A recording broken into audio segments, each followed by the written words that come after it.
México es un país que no ha sido fácil manejar debido a su diversidad política y cultural.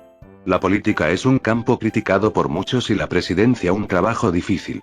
Cada sexenio es mayor. Tres peores presidentes antiguos de México. Bueno, solo quiero decir que soy de México, no están ordenados ni nada, solo son tres presidentes malos de los tantos que ha tenido México. Empecemos. Número 3.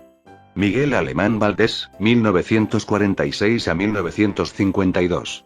Con la llegada de Miguel Alemán al poder presidencial se inicia el civilismo posrevolucionario, con una muestra de que la estabilidad política se había consolidado y se había superado ya la etapa del militarismo, anunciándose el acceso al poder de una joven generación de políticos que no habían participado en la lucha armada revolucionaria.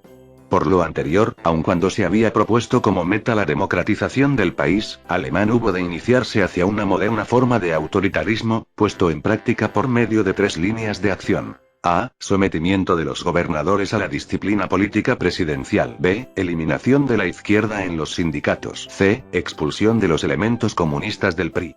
El incremento de los políticos que se hacían millonarios, gracias a los jugosos contratos que ganaban en el gobierno, también fue escandaloso. La devaluación del peso y la subsiguiente crisis, fue el resultado de su mandato. En su período se propagó la epidemia de fiebre afosa que afectó al ganado vacuno. A pesar de su gran obra pública, cayó en el desprestigio de la gente por la corrupción y por el rumor de que pensaba reelegirse. Número 2. Luis Echeverría Álvarez, 1970 a 1976. Un hecho que marcó la presidencia de Echeverría y que curiosamente también estuvo ligado con estudiantes fue el halconazo o la matanza del Corpus Christi.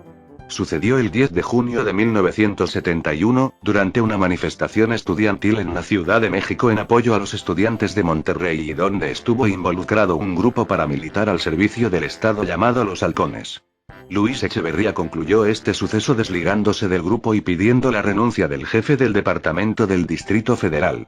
Los avances en materia económica que se dieron durante su mandato no fueron suficientes para detener ni sobrepasar la crisis económica internacional que enfrentaba el país, la cual era provocada por la escasez de petróleo. Ante ello disminuyó la inversión privada y el gasto público aumentó de forma considerable. Se emitió un papel moneda sin valor y la deuda externa aumentó de $6,000 millones que había heredado Díaz Ordaz a más de $20,000 millones. Compró empresas al borde de la quiebra para sostener los empleos, pero a costa de ineficiencias y corrupción. Durante su gobierno el tipo de cambios fijo que existía desde 1954, de 12,50 por dólar, al final de su sexenio llegó a los 20 por dólar. En 1976, al entregar la presidencia a López Portillo se produjo una nueva devaluación de la moneda, lo cual se afirma como causa, más tarde, de la crisis nacional. Número 1. José López Portillo, 1976 a 1982. Por primera vez en nuestra historia disfrutaríamos de autodeterminación financiera. Así empezó su mandato, refiriéndose a la esperanza que le tenía al petróleo.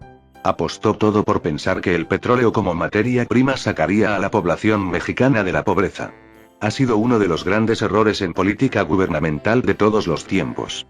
Aunque consiguió alcances en otras áreas, autosuficiencia alimentaria, política agraria y el reencuentro con los empresarios, esta equivocación fue estructural.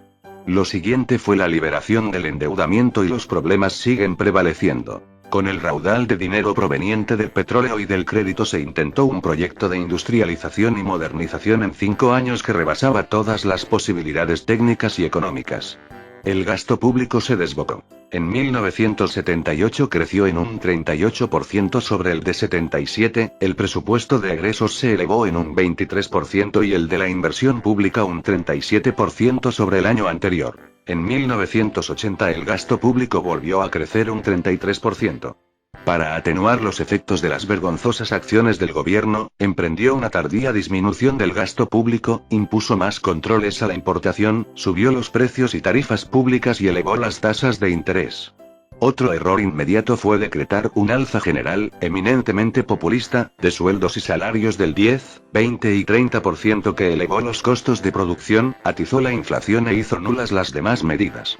Esto avivó la desconfianza y, a pesar de la fuerte devaluación, el público siguió comprando dólares y los acreedores del gobierno dejaron de renovar sus créditos. La política económica de ajuste fue cancelada por las actitudes eminentemente propagandísticas. Bueno, si el vídeo te gustó, comenta y like si quieres más.